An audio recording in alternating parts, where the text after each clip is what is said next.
नमस्कार, स्वागत है आपका फिफाना हिंदी क्लासेस के यूट्यूब चैनल पर। और इस क्लास में अपन पढ़ रहे थे भाषाई कौशलों का विकास। तो विभिन्न भाषा के जो कौशल है उनके विकास में यदि अपन बात करें तो अपन देख रहे थे लेखन कौशल को, अंतिम कौशल का अध्ययन कर रहे थे, चतुर्थ कौशल का अध्ययन कर रहे थे। तो चलिए बढ़ते हैं क्लास की तरफ। और लेखन कौशल में कल जो अपनों ने उद्देश्य देखे थे, आज अपन उसके महत्व का वर्णन करेंगे। तो लेखन कौशल पढ़ रहे थे अपन इस क्लास में, लेखन कौशल। लेखन कौशल में अपन देखते हैं महत्व को। लेखन कौशल का महत्व क्या है, किसमें है? तो देखिए, सबसे पहले तो मैं आपको बता देती हूं कि आप अपने विचारों, अपने भावों, अपनी मन स्थिति को लिखकर सदियों तक सुरक्षित यदि रखना चाहते हैं तो आप उसको लिख दीजिए, लिपिबद्ध कर दीजिए, हमेशा सुरक्षित रहेंगे। तो इसलिए सबसे बड़ा तो महत्व यही है कि अपन लिखकर हम अपने विचारों को सदियों के लिए सुरक्षित कर सकते हैं। अत्यंत महत्वपूर्ण बात कि हम अपने विचारों को लिपिबद्ध करके या लिख करके सदियों तक सुरक्षित रख सकते हैं। इसके साथ साथ यदि अपन बात करें तो लिखित जो भाषा है उसमें भाषा की एक रूपता आती है। लिखित भाषा में भाषा की एक रूपता कैसे आती है भाई? अपनों ने लिख दिया तो लिखित रूप जो होता है वो उसका एक ढांचा होता है, उसका एक व्याकरण होता है। तो व्याकरण होने के कारण सदैव सर्वत्र एक जैसी भाषा प्रयुक्त होती है। तो इसलिए अपन ऐसे भी मान सकते हैं कि लिखित भाषा द्वारा भाषा में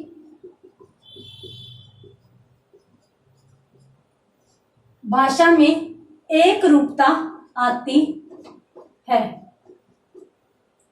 तो लिखकर हम अपने विचारों को सदियों के लिए सुरक्षित कर सकते हैं। लिखित भाषा द्वारा भाषा में एक रूपता आती है। अत्यंत महत्वपूर्ण बातें, जल्दी से स्क्रीनशॉट लीजिए। उसके बाद अपन बात करते हैं आगे।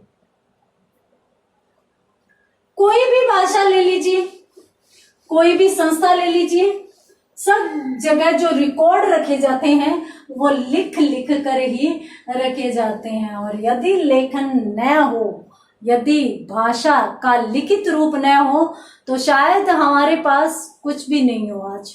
क्यों? क्योंकि लिखित रूप में हमारे पास सामग्री है, उसी के आधार पर अपन आगे चल रहे हैं। तो यहाँ पर आपको मैं बताना चाहूंगी कि हर व्यवसाय में रिकॉर्ड को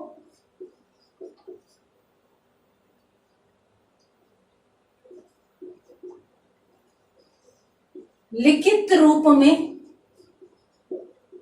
ही रखा जाता है। तो जो रिकॉर्ड है उसको अपन किस रूप में लिख सकते हैं? रिकॉर्ड को लिखकर ही अपन सुरक्षित रख सकते हैं। सामान्यतः विचार, आपने देखा होगा कि बहुत सी चीजें ऐसी है जो थोड़ा समय निकलने के बाद अपन भूल जाते हैं। तो इसलिए अपन उसको लिखित रूप में रख लेते हैं ताकि अपन उस चीज को भूले नहीं। बात करते हैं अगले पॉइंट की या अगले महत्व की। तो देखिए, आधुनिक जो शिक्षा प्रणाली है उसमें लेखन कौशल का विकास या लेखन कौशल का महत्व और अधिक बढ़ जाता है। क्यों बढ़ जाता है? चलिए देखते हैं। आधुनिक शिक्षा प्रणाली में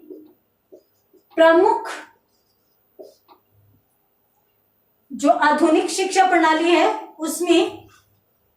उसमें प्रमुख विशेषता परीक्षा है। आधुनिक जो शिक्षा प्रणाली है उसमें अपन परीक्षा करवाते हैं। और परीक्षा किस रूप में होती है? तो परीक्षा लिखित रूप में होती है, तो इसलिए अपन कह सकते हैं कि भाई आधुनिक शिक्षा प्रणाली में प्रमुख विशेषता परीक्षा है और अधिकतर परीक्षाएं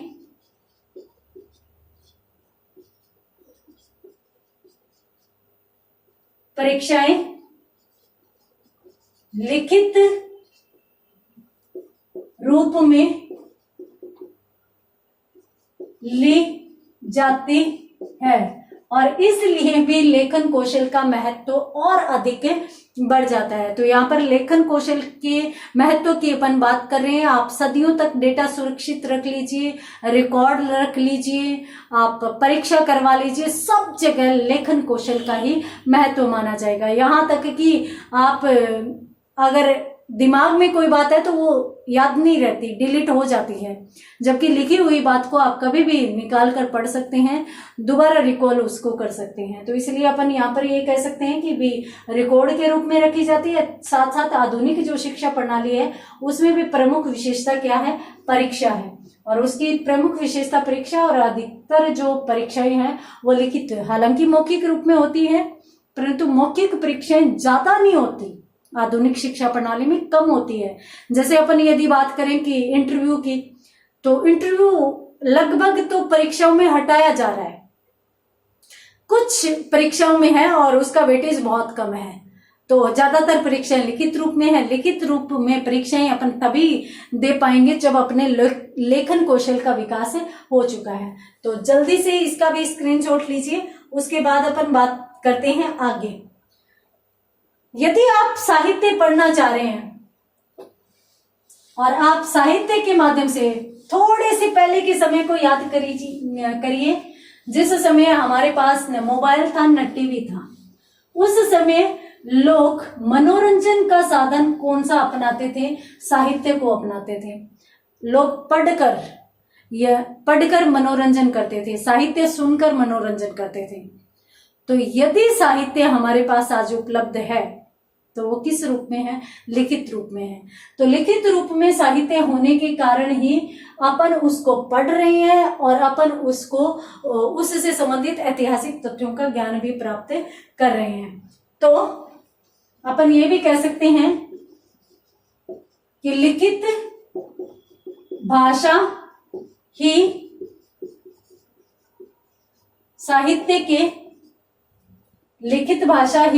साहित्य के भंडार में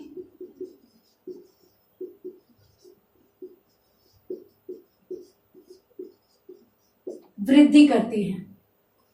तो साहित्य का भंडार किस आधार पर बनता है, लिखित भाषा के आधार पर ही बनता है, क्योंकि मौखिक रूप से उसका कोई आकार नहीं होता, कोई निश्चितता नहीं होती।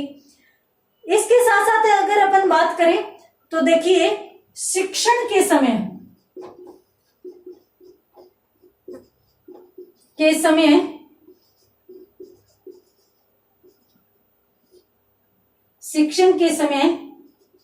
जो पठित सामग्री है, शिक्षण के समय जो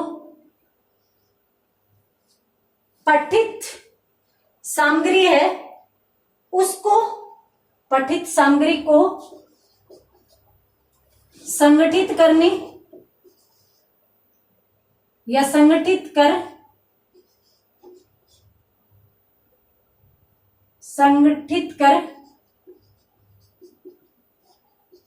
अब यहाँ पे ये क्या चीज है, आप इसको समझिए। शिक्षण के समय, शिक्षण कौन सी है, एक प्रक्रिया है जो शिक्षक व शिक्षार्थी के मध्य चलती है। तो यहाँ पर अपन कह सकते हैं कि जब शिक्षण कार्य चल रहा है तो जो पठित सामग्री होती है उसको संगठित करते हैं और उसके साथ साथ प्रश्नों का उत्तर, पाठ का सार, गृह कार्य, ये सभी पूर्ण करने के लिए लेखक कौशल का आवश्यक है। तो प्रश्नों के उत्तर, गृह कार्य,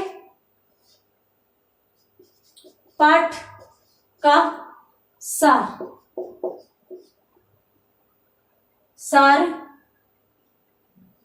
के लिए उसका लिखित रूप